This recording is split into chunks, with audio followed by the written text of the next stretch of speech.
So you're interested in learning everything there is to know about filing Chapter 7 bankruptcy in North Carolina. Well, thankfully, you came to the right place. Let's get right into it. Welcome to the Ascend Finance YouTube channel, where we help folks understand the cost and qualification for a Chapter 7 bankruptcy in North Carolina. We actually built a free Chapter 7 calculator so you can estimate the cost, qualification, and pros and cons of filing Chapter 7 bankruptcy in North Carolina. Whether you live in a small town or a bigger city, it doesn't really make a difference because the Chapter 7 calculator will give you the specific results based on your personal information and zip code. Today, I'm going to cover number 1, cost to file Chapter 7 bankruptcy in North Carolina. 2, how to even qualify for a Chapter 7 bankruptcy in North Carolina. 3, are your assets protected if you file Chapter 7 bankruptcy in North Carolina? And 4th and finally, I'll try to answer the question, should you file Chapter 7 bankruptcy in North Carolina? Now, I will say this though, this video is purely for informational purposes only and should not be construed as legal advice. Now, I'm sure you're trying to research as much as you can right now, so I'm gonna make this short and sweet by getting right into the first thing.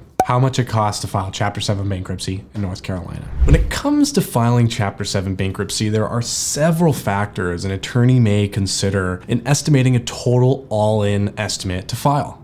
To clarify though, here's what an attorney actually may look at when they're trying to determine how much they may charge someone. So first, they may look at the complexity of the case. Second, the urgency for that person to file. Third, the years of experience for that attorney. Fourth, the actual cash flow of the client. So sometimes attorneys may be a little bit more flexible if they don't have as much money to pay or the income's lower. And then 5, location. So I kind of want to further go into each one real quick so we can kind of explain them. So first, complexity of the case, right? So this generally is going to refer to whether or not you have any assets you protected when you file. So if the client ends up having assets, it may take the attorney longer to kind of get the petition ready. So for urgency to file, whether you may have to file bankruptcy within a few days or months, an attorney may charge more or less depending on how much time they have to get it ready. And then attorney's years of experience, right? So this is going to be a little bit more straightforward. So if an attorney's been filing bankruptcies for more than 10 years versus someone that just started a year ago, they may actually be able to charge a bit more, but it really depends. And then 4th, the cash flow of the individual filing. So sometimes they may charge a smaller fee as a courtesy. Still, the average fee is usually charged regardless of the client's cash flow.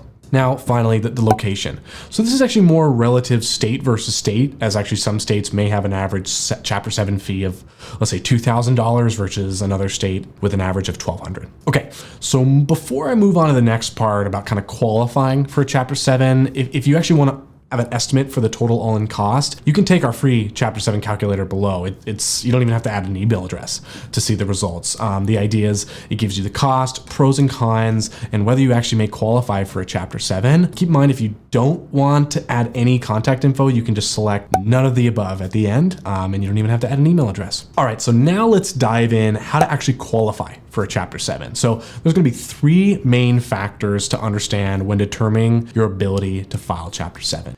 Income, expenses, assets. So those are going to be the 3 things I want you to remember when trying to understand qualification.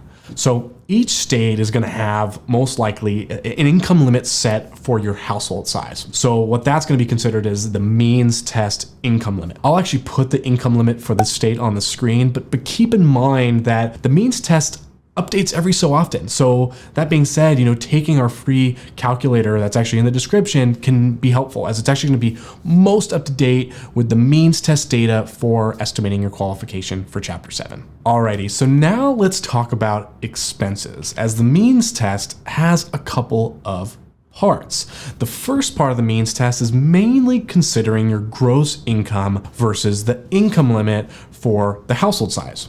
Now, the second part generally considers your disposable income. Sometimes individuals may fail the first part of the means test by making too much money, but sometimes pass the second part because the court finds they may not actually have enough disposable income. And so when that's the case, you may find that you can qualify for a 7 even though you make more than the income limit. Now, finally, let's talk about how assets are actually really important to the Chapter 7 decision-making process. So although having assets may not impact your qualification, it may actually impact your decision to file. Almost every state has its own exemptions that filers can use. So they may want to utilize that to protect their assets from being liquidated. Now, the main assets I'd say that individuals are mainly concerned about are their home, or their cars. So let me kind of explain how that looks like it. Now, before I dive deeper into that and how they're all treated, I just wanted to say, like, if the video has ended up being helpful, or if you think it could be, a game changer for someone you know, let's light up that like button below. It seems that YouTube tends to rank videos with more likes, and we like to think that our video can help those dealing with this kind of stressful topic. So